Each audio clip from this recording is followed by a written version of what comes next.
ક્ષત્રિયોનો ભાજપ વિરોધી પ્રચાર. કુળદેવીમાં આશાપુરાના મંદિરથી પ્રસ્થાન થયેલો ધર્મરથ લેઉવા પટેલના કુળદેવી ખોડલધામમાં કાલે વિરામ લેશે. આજે રાજકોટમાં ફરશે.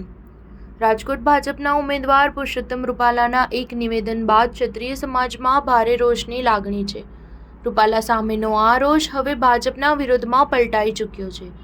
ક્ષત્રિય સમાજ દ્વારા ધર્મરથના માધ્યમથી રાજકોટ જિલ્લાના વિવિધ ગામોમાં ભાજપ વિરોધી પ્રચાર કરવામાં આવ્યો હતો. આજે ગુજરાત સ્થાપના દિવસે આ ધર્મરથ રાજકોટ શહેર પરત ફર્યો છે. આજે રાજકોટમાં ધર્મરથ ફરનાર હોવાથી એજી ચોકથી પ્રારંભ કરાયો હતો. દિવસભર આ રથ શહેરના વિવિધ વિસ્તારોમાં ભાજપ વિરોધી પ્રચાર કરશે. આવતીકાલે 2 મેના રોજ લેઉવા પટેલ સમાજના આસ્થાના કેન્દ્ર ખોડલધામ ખાતે રથનું સમાપન થશે. ઉલ્લેખનીય છે કે અઠવાડિયામાં પહેલા રાજકોટમાં ક્ષત્રિય સમાજના કુળદેવી આશાપુરા માતાજીના મંદિરેથી ધર્મરથનું પ્રસ્થાન કરવામાં આવ્યું હતું. હવે લેઉવા પટેલ સમાજના કુળદેવીના મંદિર ખોડલધામમાં ધર્મરથ વિરામ લેશે.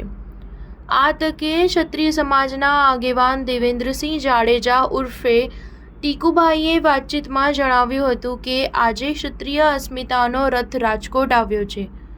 દિવસભર તમામ 18 વોર્ડના વિવિધ વિસ્તારમાં ફરીને ભાજપ વિરોધી પ્રચાર કરશે.